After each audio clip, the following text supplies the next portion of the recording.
Salut, c'est Marjorie. Bienvenue dans mes lectures. En ce début de mois d'octobre 2019, c'est la 18e édition du mois du créole. Je suis donc allée faire un tour dans ma bibliothèque qui est juste derrière pour rassembler les différents ouvrages que j'ai en ma possession pour apprendre le créole ou le perfectionner. Et j'en ai sélectionné 5. On a commencé cette vidéo ça. D'abord, peut-être vous dire deux, trois mots sur le mois du créole. Je sais que c'est aussi un mois où est célébré le créole ailleurs dans le monde, notamment en Guadeloupe. À Montréal, à ma connaissance, c'est principalement l'organisme KEPCA. J'essaierai de vous mettre les informations en barre d'infos, mais donc c'est principalement le KEPCA qui fait la promotion et l'apprentissage du créole, qui organise des activités pour célébrer, pour faire connaître le mois du créole. Cette année, pour la 18e édition, le thème choisi est Créole ak liberté, c'est Marassa. Et là, pardon my French, comme dirait l'autre, mais en gros, ça veut dire le créole et la liberté sont synonymes.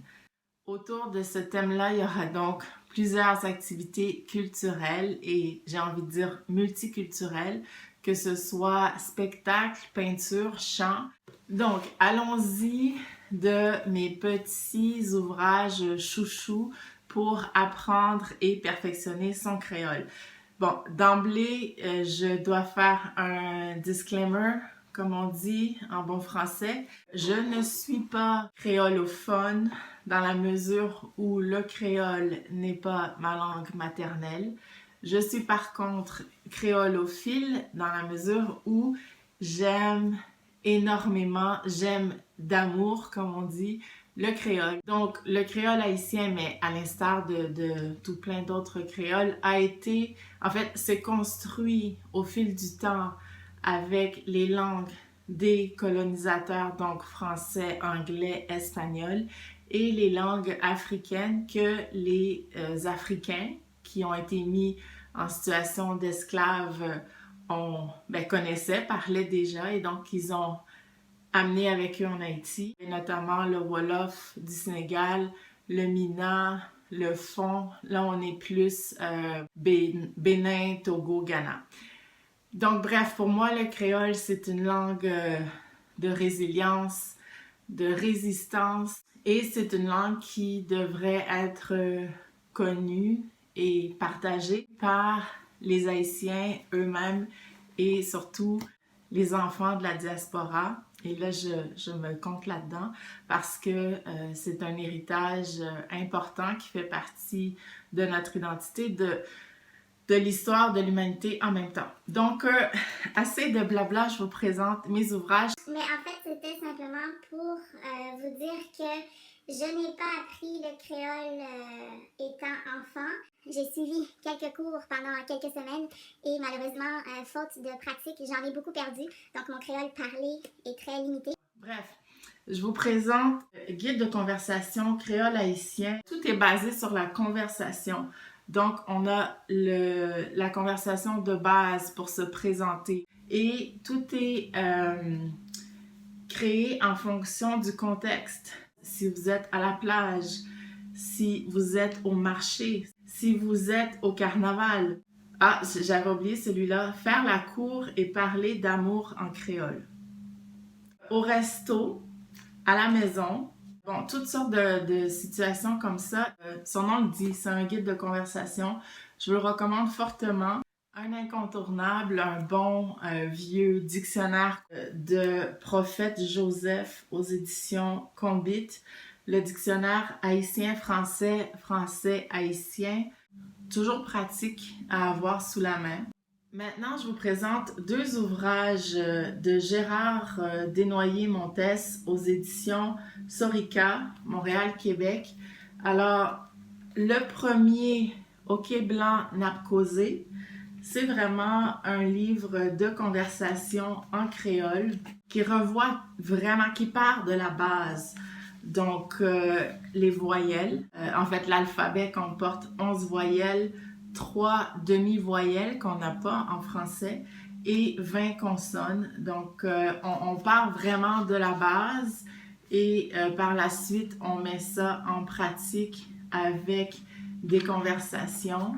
On a d'abord la version créole, puis ensuite, on a la traduction en français. Donc, c'est fort intéressant pour apprendre. Donc, OK blanc, nappe causée. Et l'autre, toujours de Desnoyers Montes aux mêmes éditions, c'est Lina, le créole par les textes. L'ouvrage est conçu par leçon, si on veut, ou par texte. Et ensuite, vous avez des questions pour vérifier la compréhension ainsi que le vocabulaire. Donc, très, très constructif aussi comme livre d'apprentissage. Et j'ai gardé pour la toute fin le plus mimi des ouvrages. Ça s'adresse aux enfants. Apprendre à écrire les lettres de l'alphabet de A à Z, français, haïtien. Ça se veut en quelque sorte un petit dictionnaire à colorier parce que vous avez chaque fois la lettre, par exemple la lettre H, j'imagine pour hippopotame, et ensuite vous avez des images d'objets ou d'animaux dont le nom commence par cette lettre. Donc horloge, en créole ce serait réveil, une hache, rache, un hibou, on dit chouette, et un haricot, on dit pois. C'est vraiment un livre tout mignon que les enfants peuvent, les enfants comme les grands, là, mais les enfants vont s'amuser à regarder les images et en même temps, ils peuvent pratiquer leur calligraphie.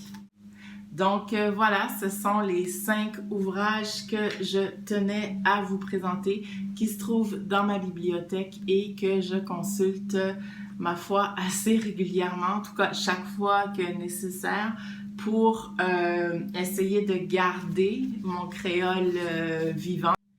Et là, je vous propose un petit défi entre vous et moi parce que j'ai créé cette chaîne vraiment dans l'espoir de partager, mais aussi que ce soit de manière réciproque, qu'on puisse échanger autour du livre haïtien.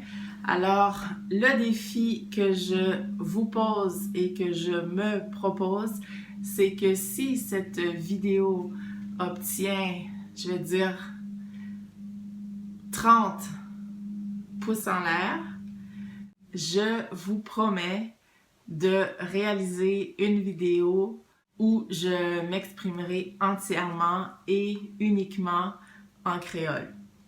J'ai hâte de voir si vous allez relever le défi et en même temps si j'aurai à relever ma part du défi. D'ici là, je vous souhaite un très bon mois d'octobre, un excellent mois du créole et je vous dis à très bientôt dans une prochaine vidéo. Ciao!